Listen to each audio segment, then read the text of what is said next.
কি আর্জেন্টিনা ভয় পেয়েছিস? ভয় পাওয়ার কোনো কারণ নাই। এরপরে আরও পিকচার বাকি আছে। ব্রাজিল ব্রাজিল স্বপ্নের ব্রাজিল উড়ন্ত সূচনা করেছে কিন্তু হাইতির এগেনস্টে তিনটা গোল দিয়েছে প্রথম অর্ধে। অবশ্যই এই খেলা দেখে ব্রাজিল ফ্যানদের মনে অনেক উল্লাস হয়েছে এবং আর্জেন্টিনা ফ্যানদের মধ্যে একটা হাসপাস কিন্তু শুরু হয়ে গেছে। কোনিয়া এবং ভেনেসিস জুনিয়র যেভাবে করে খেলেছে, outstanding. This is only for both of you. চমৎকার ফরমালিন মুক্ত আম আপনাদের একেবারে দিতে চাই, আপনারা চাইলে নিতে পারবেন। কোনো মানে উপহার, জাস্ট গিফট। আজকে ব্রাজিল দল প্রথম অর্ধে যেভাবে করে খেলেছে, আমার কাছে একটা সময় মনে হয়েছে ব্রাজিল আজকে তাদের নিজেদের সকল রেকর্ড ভেঙে ফেলবে হাইতির এগেনস্টে। বাট দ্বিতীয় অর্ধে ব্রাজিল অনেকটা মলিন ছিল, একেবারে খুবই সত্যিকার অর্থে মনক্ষুণ্ণ হয়েছি। মিনিমাম 3 থেকে 4টা গোল আরও বেশি হওয়ার কথা ছিল।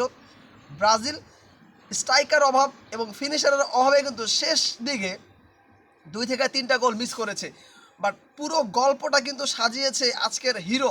দুই নায়ক হচ্ছে কুনিয়া এবং ভেনেসিস জুনিয়র। দুজনে মিলে গুনে গুনে 3টা গোল করেছে, জোড়া গোল করেছে কুনিয়া এবং ভেনেসিস জুনিয়র। একেবারে প্রথম অর্ধের শেষের প্রায় 48 মিনিটে কিন্তু তিনি একটা গোল করে কিন্তু ব্রাজিলকে 3-0 গোলে এগিয়ে নিয়ে প্রথম অর্ধ শেষ করে। সবাই আমরা ভেবেছি যে অবশ্যই দ্বিতীয় অর্ধে ব্রাজিল আরও বেশি ভয়ঙ্কর হয়ে ফিরবে, সেটা অবশ্যই হয়েছে। তবে আসলে গোলগুলো ব্রাজিল দল করতে পারে নাই। শেষ দিকে ব্রাজিল দল কিন্তু 3-0 গোল নিয়ে মাঠ ছেড়েছে। আজকে দ্বিতীয় অর্ধে নেইমারের অভাবটা ঠিকই বোঝা গেছে। সত্যিকার অর্থেই নেইমারের প্রত্যেকটা, কারণ নেইমার ফুটবল জগতের বলেন বা ব্রাজিলের দিক থেকে বলেন, তার আসলে রিপ্লেসমেন্ট এখন পর্যন্ত ব্রাজিল দল আসলে তৈরি করতে পারে নাই। আনচিত্র তিনিও আসলে এখন পর্যন্ত তৈরি করতে পারে নাই। আর্জেন্টিনা যারা আছেন তাদের সাথে কোনো ক্লাস নাই। দেখেন, দলগত ক্লাস থাকতে পারে, বাট প্লেয়ারগত দিক থেকে কিন্তু কোনো ক্লাস থাকার কথা না। আর্জেন্টিনার মেসি, ব্রাজিলের নেইমার আউটস্ট্যান্ডিং তারা। সো ওই হিসাবগুলো যদি বাদ দিই, হেক্সা মিশনে এসেছে ব্রাজিল দল। প্রথম মরক্কোর কাছে তারা খুব ভালোভাবেই হোঁচট খেয়েছে এবং আজকে হাইতির সাথে মিনিমাম 3টা গোলে আসলে জয়লাভ করা দরকার ছিল, সেটা ব্রাজিল দল করতে পারছে। আরও 1-2টা গোল হইলে হয়তো বা ভালো হইতো। সো এই ব্রাজিল মেক্সিকো কিংবা জার্মানির সাথে তাদের খেলা পড়তে পারে। কোন সমীকরণ অনুযায়ী পড়বে সেটা নিয়ে আলাদা একটা ভিডিও তৈরি করব। বাট এখন শুধু ব্রাজিলের উল্লাস, ব্রাজিলের জয়গান হবে পুরো ভিডিওর মধ্যে।